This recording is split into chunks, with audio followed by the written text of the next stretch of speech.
사무엘이 통치하던 시대에는 사상 유례 없는 평화를 이룹니다. 이때처럼 이 엄청난 평화가 있었던 때가 없어요. 사상 유례 없는 평화와 또 나라의 부국, 강병 이런 시간이 되어졌어요. 그런데 사람들이 왕을 원해요. 우리에게도 왕을 주옵소서 그래요. 그러니까 하나님께서 사무엘이 너무 서운하죠. 자기가 20년 통치한 동안 큰 부흥과 평안이 있었는데도 왕을 달라고 하니까요. 근데 하나님이 사무엘을 위로합니다. 그러면서 백성이 너 사무엘만 버린 게 아니라 나를 버렸다 그럽니다. 이후에 사무엘은 왕정이 가져올 폐단에 대해서 이야기를 하는데도 이 사람들이 이미 마음을 정했기 때문에 그런 거 다 필요 없다고. 그러면서 왕이 왜 세워져야 되는지에 대해서 두 가지 정도를 얘기를 합니다. 하나님께서 그들의 요구가 악하다고 하시면서도 끝내는 백성들이 요구하니까 들어주십니다. 한번 이제 그런 부분을 한번 오늘 보시죠. 8장 1절을 보시겠습니까? 8장 1절 보시면 사무엘이 늙음에 그의 아들들을 이스라엘 사사로 삼으니 이렇게 말씀하고 있어요. 늙었다라는 표현은 두 가지로 성경은 쓰입니다. 지혜로워졌다라는 표현으로도 하나 쓰이고요. 그러니까 늙었다, 지혜로운 사람이 됐다 이런 의미가 있고, 또 하나는 연약함과 실수의 상황을 말씀할 때 늙었다 이렇게 표현을 합니다. 사무엘이 늙었다라는 표현은 이 후자적인 입장이에요. 이제 실수와 연약이 있습니다. 그 대표적인 예로 그의 아들들을 이스라엘의 사사로 삼아요. 사사는 어떤 때 세우느냐면 하나님의 영이 그 사람에게 임했을 때 사사로 세우거든요. 근데 이는 자기 아들을 사사로 세워요. 그렇게 함으로 인해서 어떤 어려움이 있느냐면 2절을 보면 장자의 이름은 요엘이고 차자의 이름은 아비야인데 브엘세바에서 사사가 됐어요.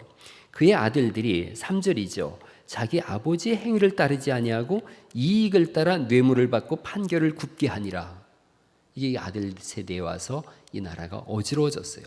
그러나 이 사람들이 당신의 아들들이 저렇게 판결을 굽게 하지 않습니까? 라고 그렇게 요구하는 것은 좀 부당해요. 왜냐하면 이스라엘의 브엘세바는 성경에 그런 표현 쓰잖아요. 단에서 브엘세바까지 이런 표현을 쓰는데 단은 이스라엘의 맨 꼭대기예요. 브엘세바는 맨 밑에입니다. 지금 이 아들들이 이스라엘 전역을 통치하는 게 아니에요. 브엘세바라고 하는 작은 지역에서 사사로 사명을 감당하고 있는 거죠. 그럼에도 불구하고 빌미를 줬어요. 굳게 판결을 하고 있지 않습니까? 당신이 이미 늙었습니다. 실수하고 있어요. 연약합니다. 이걸 말하는 거죠. 그러면서 4절 말씀에 이들이 이제 왕을 요구하는 겁니다. 4절부터 5절 말씀인데 이스라엘 모든 장로가 모여 라마에 있는 사무엘에게 나아가서 5절 말씀 같이 읽어볼까요? 시작. 그에게 이르되 보소서 당신은 늙고 당신의 아들들은 당신의 행위를 따르지 아니하니 모든 나라와 같이 우리에게 왕을 세워 우리를 다스리게 하소서. 이렇게 얘기를 해요. 라마로 찾아옵니다. 라마라고 하는 것은 사무엘이 전쟁이 끝나면 제단을 쌓던 곳이에요. 그러니까 사무엘이 라마에 있다라는 표현을 쓰는 것은 전쟁이 끝났다, 지금 평화의 시대다 이런 시대입니다. 평화의 시대예요. 명분이 없어요. 그런데 명분을 만들어서 오죠. 당신은 늙었고 당신의 아들들은 지금 당신처럼 정치를 공의롭게 하지 못합니다. 이게 명분이었던 거예요. 그러면서도 왕을 자꾸 요구해요. 늘 제가 그런 말씀드려요. 이스라엘의 진정한 통치자가 누구냐? 하나님이시거든요. 하나님이 왕이세요. 이 사람들이 근데 왕을 요구해요. 왜 왕을 요구하는 것이 나쁜 일인가? 왜 죄악인가? 오늘 그 부분을 보려고 그러는 거예요. 5절에 왕을 요구할 때 이렇게 그들이 표현을 하고 있거든요. 모든 나라와 같이 우리에게 왕을 세워 이렇게 말씀하고 있어요. 모든 나라와 같이. 왕정 체제를 한번 생각해 보는 거예요. 왕정은 이 고대 이 사무엘상이 쓰여지던 때를 고대 근동세계라 그래요. 고대 근동세계에서는 가장 선진화된 정치 체제예요. 왕과 제사장을 겸해서 하거든요. 그러니까 엣바알, 지난번에 이세벨의 아버지가 엣바알이라 그랬잖아요. 바알을 섬기는 제사장이면서 왕이었거든요. 그러니까 왕이 하는 일은 제사와 왕, 신정 일치의 그런 세대니까요. 그래서 문명을 이룬 나라들은 왕정을 한다, 왕정을 채택해요. 이들은 지금 가나안 땅에 들어갔어요. 문명의 후발주자였던 거예요. 근데 다른 나라들 보니까, 열방을 보니까 문명을 이루고 있는데 어떻게 문명을 이루고 부국 강성한 나라가 됐나 봤더니 왕이 통치하는구나. 부족 국가가 할 수 없는 일이라고 생각했던 거예요. 이게 세상적으로 보면 맞아요. 부족 국가는 조그맣게 돼 있어서 큰 일을 못하는 거예요. 대규모 건설 사업을 한다 그러면 왕이 명령하면 각 부족에서 전부 이렇게 나오거든요. 노동력과 자원을 효과적으로 전달할 수가 있어요. 도달할 수가 있고. 도시마다 큰 건물을 세워놓고 또 관계 수로도 잘 돼 있고 거대한 궁전과 신전 또 상하수도 시설, 경기장 이런 것들을 보니까 이 사람들이 정신이 뺏긴 거예요. 야, 저거 어떻게 해야 되냐? 왕이 되면 있으면 되지, 왕이. 치안도 유지된대, 나라도 잘 지킬 수 있대. 가나안 땅이라고 하는 이 중원에 있는 고원지대거든요. 촌락 생활을 영위하고 있었는데 이거 어떻게 벗어날까? 더 나은 삶을 위해서는 왕정이 필요하다. 또 왕은 적의 침입으로부터 효과적으로 대응할 수 있었어요. 큰 군대를 조직할 수 있었고 신속하게 상비군을 둬서 치열하게 전쟁이 일어나면 바로 치안을 유지할 수 있었어요. 여러 가지 장점들이 있었던 거죠.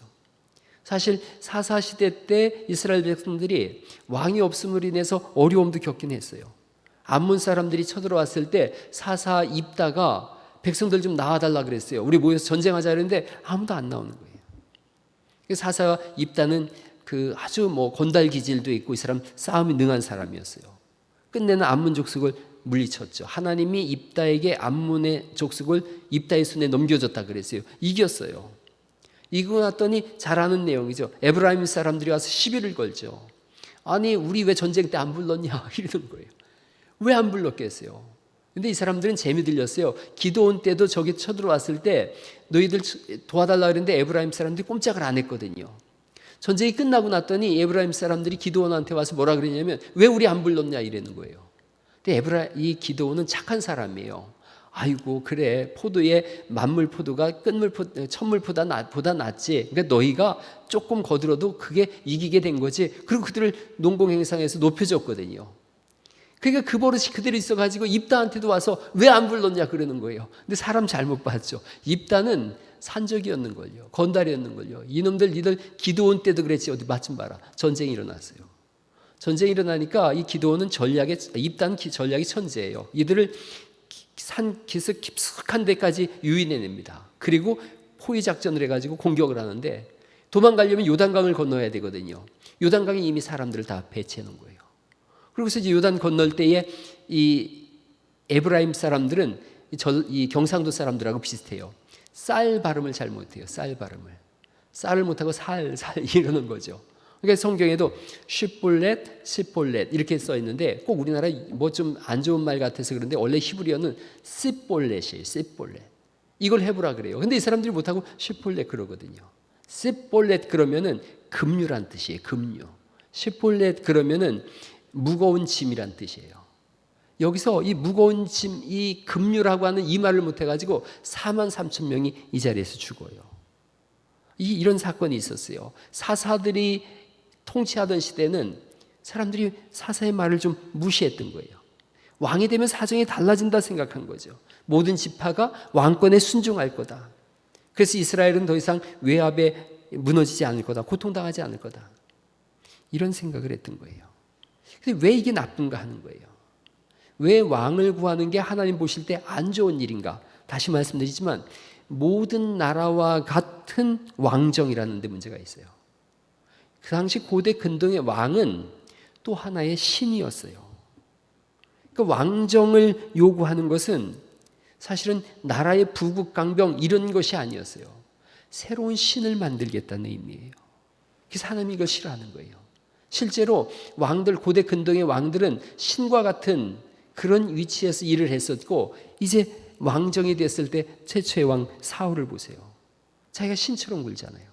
사무엘이 있음에도 불구하고 전쟁에 쳐들어왔더니 제사를 자기가 집전합니다. 그때 사무엘이 사울에게 한 말이 뭐예요? 당신이 어리석게 행동했다. 이 일로 인해서 하나님은 당신을 버릴 거다. 아니 그 제사를 지냈는데 예배를 지냈는데 뭐가 잘못이요? 그 근저에는 이런 내용이 끼어 있었던 거예요. 자기 자신이 왕과 같은 존재로 내 마음대로 예배를 내 마음대로 진행해도 된다라고 하는 그런 생각이 있었던 거예요. 다신교적인 배경이거든요. 이 시대상이. 다신교적인 배경에서는 신 하나 더 드려봐야 크게 뭐 나쁠 것 없어요. 왕은 신으로 세운다. 이집트의 신이 뭐예요? 바로 왕이 자기 신이거든요. 그러니까 신 하나 더 세워도 별 문제 없다 이렇게 생각했던 거예요. 그런데 하나님은 다르죠. 이스라엘은 달라요. 유일신이거든요. 하나님만이 한 분 하나님이시거든요. 아무리 경건한 사람도 왕이 되면 스스로 하나님처럼 되려고 하는 유혹에 넘어가는 거예요. 백성은 보이지 않고 그리고 힘을 갖게 되어지니까 나중엔 하나님도 보이지 않는 거예요.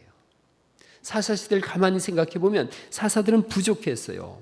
그 부족함이 오히려 하나님 앞에 나아가는 통로가 된 걸요. 근데 군주가 되면, 왕이 되면 부족함이 전혀 없는 신처럼 군림해야 됐던 거예요. 그래서 스스로 신이 되어지고 백성은 왕을 신으로 섬겼어요. 사울, 선하고 겸손하고 신실한 사람이었어요. 이 사람이 왕이 될 때 사무엘을 찾아올 때 상황을 생각해 보세요. 아버지가 나귀를 잃어버렸습니다. 내가 그걸 찾으러 왔습니다. 너 왕으로 세우겠다. 키가 하나, 머리 하나 더 컸다 그러거든요. 너 왕으로 세우겠다 그랬더니 아이고 저는 베냐민 지파인걸요. 아주 작은 지파에 보잘것없는 사람입니다. 왕이 될 수 없는 사람입니다. 이 사람 왕이 돼서도 타작마당에서 타작하던 사람이던 걸요. 근데 조금 지났어요. 세월이 지나니까 익숙해진 거예요. 왕으로서 익숙해진 거예요. 그래서 자기가 사무엘 대신 제사를 지내겠다 그러고 자신이 신이 된 것처럼 그렇게 생각을 하고, 요즘 새벽 예배 때 우리가 사무엘상을 보고 있는데 이 다윗한테 하나님의 영이 있고 다윗이 하나님이 세우신 사람이라는 걸 사울이 알았다라고 써 있어요.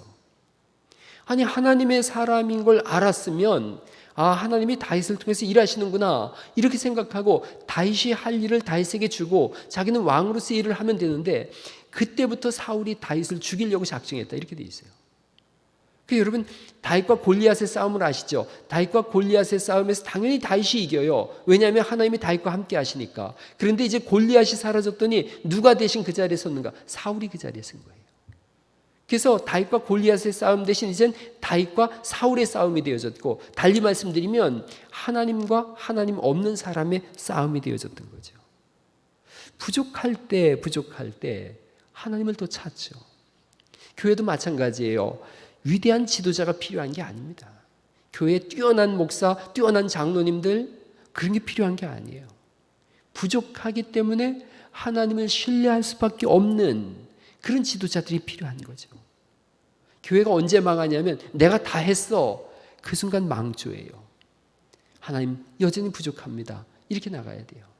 서울에 엄청나게 큰 교회가 아들을 세습을 했어요.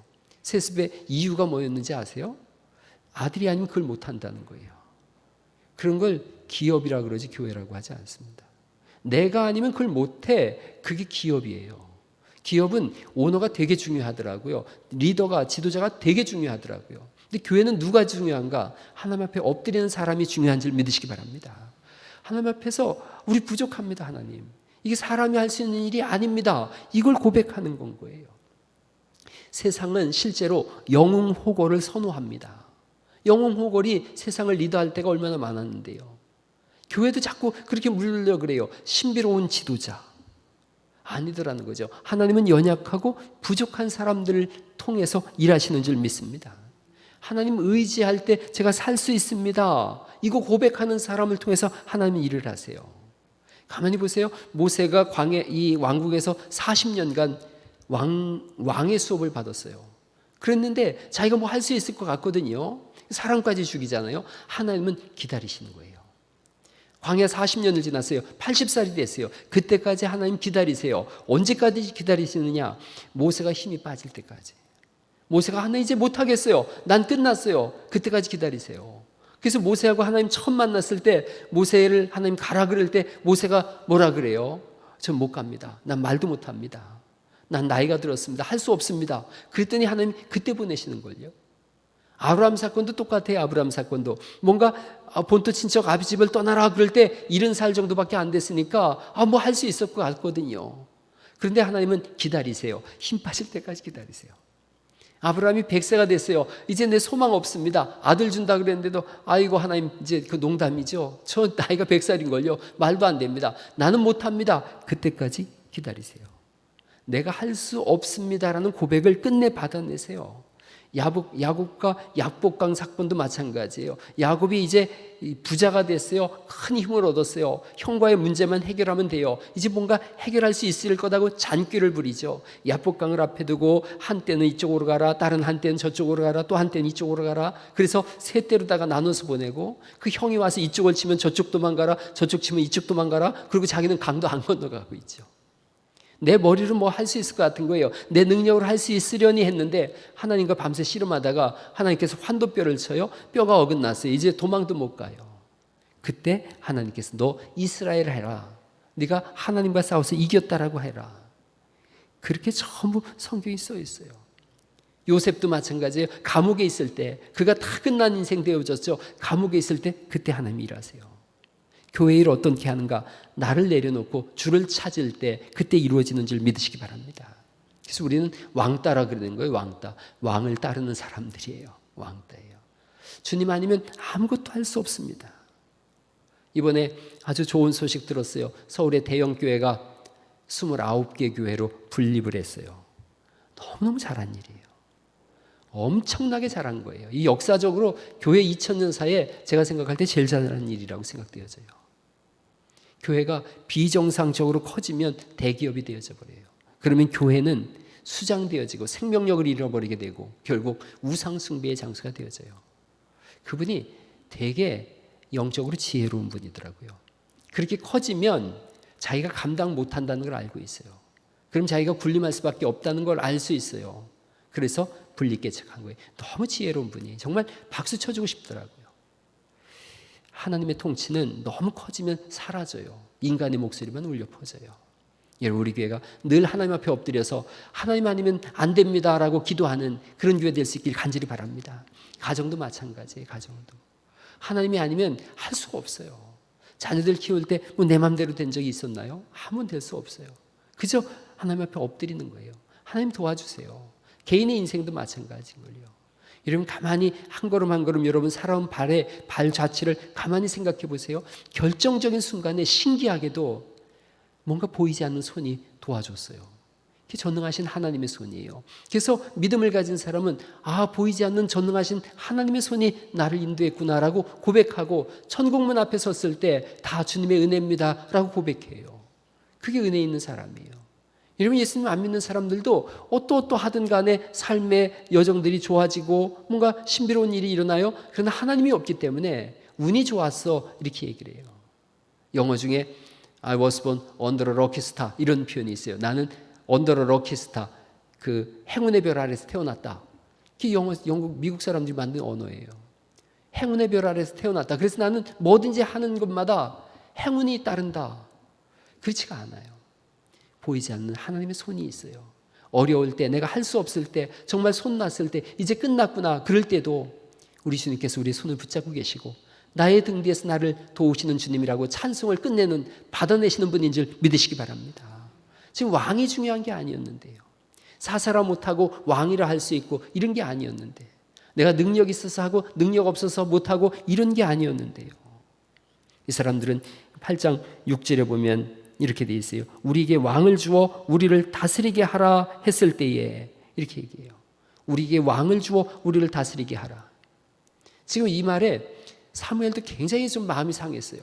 20년 동안 다스렸거든요. 살게 해줬어요. 넉넉하게 기도하면서 이들을 이끌었고 그리고 이제 미스바 운동 같은 그런 위대한 신앙의 부흥도 일어났는데 당신의 다스림은 필요 없습니다. 평생을 헌신했는데 몰라줘요. 서운하고 불쾌한데 하나님께 나아가요. 그리고 하나님이 위로해 주세요. 이게 6절 말씀부터가 참 귀한 말씀이에요. 신앙생활 하다 보면 속상한 일이 있어요. 몰라주는 일이 있어요. 그렇게 열심히 했는데 몰라줘요. 다른 사람 다 몰라줘도 목사는 알아줘야 되는데 목사도 때로는 몰라줄 때가 있는 걸요. 그럼 더 속상함이 생겨나죠. 이번에 어제 우리 조정순 권사님이 요양병원으로 가셨어요. 요양병원으로 가셨는데 우리 장로님들하고 그런 얘기 나눴어요. 평생을 헌신하신 분이다. 이 교회 어찌저찌 됐든 평생을 헌신하신 분이세요. 더운 여름날 가서 이렇게 매번 전도질 나누고 그리고 여러분 아시다시피 하루 종일 여기 돌면서 기도해요. 그분이 늘 이렇게 돌면서 기도해요. 저한테는 말도 못하게 고마운 분이에요. 교회를 위해서 기도하고 늘 교회를 사랑하는 분이에요. 그래서 그냥 보내지 말고 인사하십시다. 그래서 조그맣게 봉투를 만들어서 전해드렸어요. 그 아들한테 그런 얘기를 했어요. 어려운 일이 생기거나 기도할 일이 있거나 반드시 나한테 연락해야 됩니다. 그러면 우리 교회가 가서 그분한테 받은 은혜를 갚겠습니다. 그랬어요. 갈 때 그 며느리랑 권사님이 엉엉 울고 갔어요. 그래서 저한테 너무 고마운 분들이에요. 여러분 살다 보면 몰라줄 때가 있어요. 여러분이 하는 헌신들을 아무도 몰라줄 때가 있어요. 그리고 몰라주기만 하면 다행이게요. 엉뚱한 소리를 해요. 오늘 사무엘이 평생 헌신했는데 뭐라 그래요? 당신의 다스림 필요 없어. 이제 왕이 다스릴 거요. 이렇게 얘기를 하거든요. 여러분이 하는 일들, 어떤 일이든 교회 일을 했는데 들려오는 소리는 정반대의 소리가 들려오게 돼 있어요. 왜냐하면 교회는 영적 전투를 하는 곳이거든요. 전쟁에 있어서 가장 중요한 전술이 뭔지를 아시죠? 그들로 하여금 분란이 일어나게 해서 와해되게 하는 거예요. 그게 사탄이 쓰는 전술이에요. 오늘날 그렇게 분란을 일으켜서 무너지게 하는 것은 뭐 너무나 좋은 전술 전법이에요. 그러니까 교회 안에도 그런 게 있는 거예요. 그래서 너무 열심히 일했는데도 전혀 엉뚱한 소리가 들려올 때가 여러분 신앙생활 하면서 꼭 있어요. 그럴 때 사무엘처럼 하세요. 사무엘은 이걸 가지고 하나님 앞에 아뢰요. 백성들하고 더 이상 논쟁하지 않고 하나님 앞에 엎드리죠. 그랬더니 하나님이 사무엘을 위로해 주세요. 야, 너를 버린 게 아니라 나를 버린 거다. 나를 버린 거다. 수요 예배가 어떤 곳이냐면 하나님께 나와서 그 해결하는 시간이에요. 끝날 때 저희가 기도로 끝나잖아요. 기도하시다 돌아가시라 그러지 않습니까? 그 왜 그렇게 하느냐면 하나님 앞에 서운한 거 있으면 내려놓고 속상한 거 있으면 내려놓고 아픈 거 있으면 내려놓고 고단한 거 있으면 내려놓고 그 시간인 거예요. 그래서 그 시간에 그냥 그렇게 기도하세요. 하나님 이거 아프고 저거 서운하고 이거 속상하고 이거 괴로워요. 그렇게 하세요. 제가 상담학을 공부해 보니까 잘 들어만 줘도 상담 잘한 거라 그러더라고요. 하나님 들어주세요. 들어주는 걸로 끝나지 않습니다. 그래 너를 괴롭게 한 게 아니라 나를 괴롭게 한 거지. 내가 해결할게. 이러지 않습니까? 사울이라고 하는 사람이 예수님 믿는 사람 잡아 죽인다 그럴 때 예수님 뭐라 그러세요? 너 왜 나 핍박하냐 그러죠. 사울은 예수님 본 적도 없는 사람이에요. 근데 너 왜 나 핍박하냐? 예수님 믿는 사람 핍박했더니 예수님 뭐라 그러세요? 왜 나 핍박하냐? 그리고 사울이 바울 되어졌어요. 지금 이 사무엘이 하나님 앞에 가서 그렇게 엎드리고 있어요. 오늘 이 밤에 하나님 앞에 기도할 때에 여러분의 응어리졌던 것들이 있다면, 아픈 것들이 있다면, 문제가 있다면 다 쏟아내셔서 해결하시고 풀어주시는 하나님을 경험하는 은혜가 있기를 간절히 축원합니다. 사무엘은 왕정에 대해서 경고합니다. 9절부터 18절 말씀이 이 왕정이 있으면 이렇게 어렵다. 9절 말씀만 제가 읽어볼게요. 그러므로 그들의 말을 듣되 너는 그들에게 엄히 경고하고 그들을 다스릴 왕의 제도를 가르치라. 그래서 사무엘이 왕이 세워지면 13절 말씀 볼래요? 그가 또 너희의 딸들을 데려다 향료 만드는 자와 요리하는 자와 떡 굽는 자로 삼을 거고 밭과 포도원과 감람원에서 제일 좋은 건 다 가져갈 거고 곡식에 포도원의 소산에 11조를 거두어서 자기의 관리와 신하들에게 줄 거고 너희의 노비와 가장 아름다운 소년과 나귀들 끌어서 다 자기 일 시킬 거고 이렇게 18절 말씀까지 전부 왕정이 있을 때 너희는 자유를 잃어버릴 거다. 그렇게 얘기를 해요. 소용없어요. 소용없어요. 19절 말씀을 보시면 백성이 사무엘의 말 듣기를 어떻게 했다 그래요? 거절하여 이르되 아니요 우리도 왕이 있어야 되겠소. 딱 잘라 말해요. 평화를 이끌어 왔지만 생각을 버리지 않습니다. 보이지 않는 하나님의 통치보다 보이는 사람의 통치를 신뢰했던 거예요. 보이지 않는 믿음으로 바라보기보다는 보이는 무기, 권력, 제도, 문명 이걸 바라봤던 거예요. 20년 동안 하나님 말씀을 전했는데 사무엘이 이걸 전해서 하나님 중심으로 돌아가는 줄 알았더니 다시 인본주의로 돌아서는 거예요. 사람은 인본주의와 신본주의 사이에서 끝없이 갈등합니다. 아무도 자신할 수 없어요. 고린도전서 10장 11절 말씀에 선줄로 여긴 자는 넘어질까 조심하라 이렇게 말씀하거든요.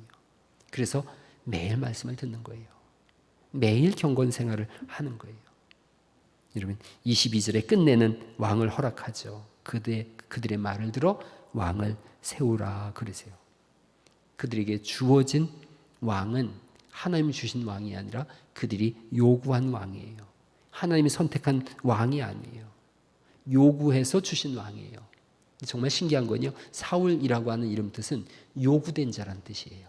요구된 자. 그렇게 사울이 찾아오고 이스라엘은 다시 암흑기가 시작되어집니다. 오늘 내용은 이런 겁니다. 날마다 주 대신 주님을 인정하는 거예요. 주를 따라 사는 거예요.